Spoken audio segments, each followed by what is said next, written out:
I always dreamt big. My wife and I adopted our boys. My kids love their pawpaw. Telling this story, someone could see my dad and be inspired by his walk. I just thought he was like the coolest dude ever, and we did really fun things together.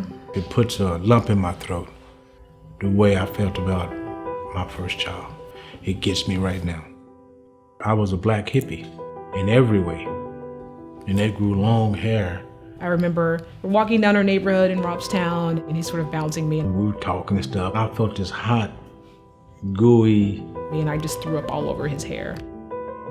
Alice Cooper records in his record collection, Jimi Hendrix. That music made me feel like those guys didn't care about being accepted. He took Taekwondo and exposed me to the things that he was doing. I didn't realize much about myself, because sometimes you don't see your own reflection. I think it was around 16 or 17 when I was pulled out of the closet. I had my first girlfriend. I wrote a love note, and a really popular kid found the note. That next day, the entire school knew that we were the gay kids at school, and we were bullied. Everybody knew. They were pointing at us, they were calling us names. It was horrible. It was a horrible experience. I picked up my books, and I left, and I never returned to school again. I think my mom called my dad to tell him what happened. That's how he found out. I didn't take it very well. I'm struggling with the fact that I love my child, but I've got to change her because this is what she's going to go through.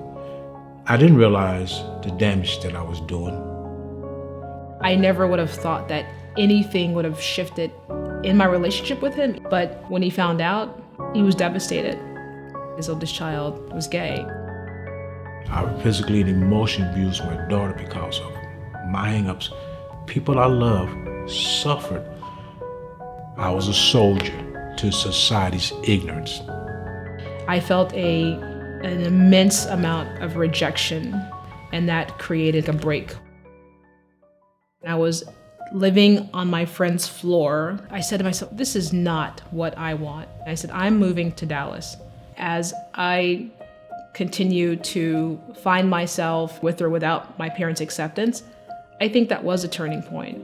And I saw my dad shift. I didn't want my child not to have a dad. I finally said, screw this. That's not who I am. She was my child. And that growth, being more open and asking me about how are things going and how are you doing, how's your relationship doing? She brought things out of me that I would have never, ever dealt with, ever.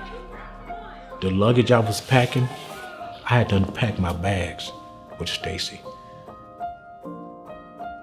He apologized for everything, for the time that I felt completely rejected, that I had lost him and that we had that break. And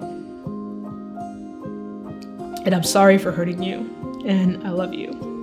It's more important for me to love my daughter than to lose my daughter, and I'm not gonna lose my daughter.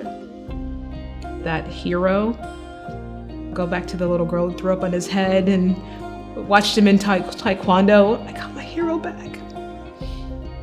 I'm here to help others. I'm here to use this as a testimony so that when the next little brown girl or black girl feels left out and awkward,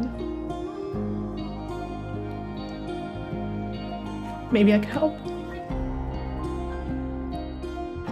I always wanted to give a child what I didn't have.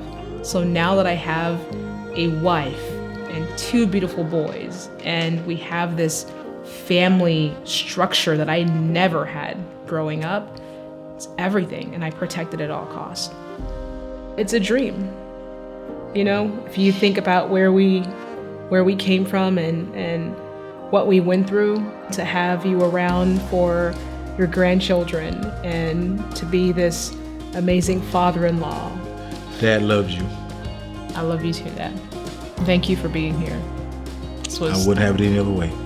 This meant everything to me.